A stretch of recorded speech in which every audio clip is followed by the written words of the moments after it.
You ask Tiger to solve. This deals with linear equations with one unknown.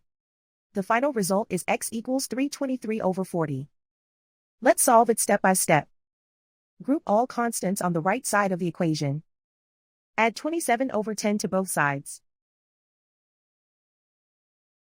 Combine the fractions. Combine the numerators. Reduce the zero numerator. Simplify the arithmetic. Find the lowest common denominator. Multiply the denominators.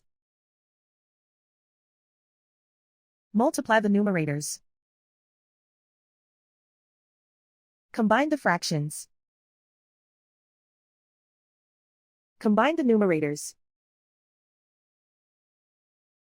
And so the final result is x equals 323 over 40.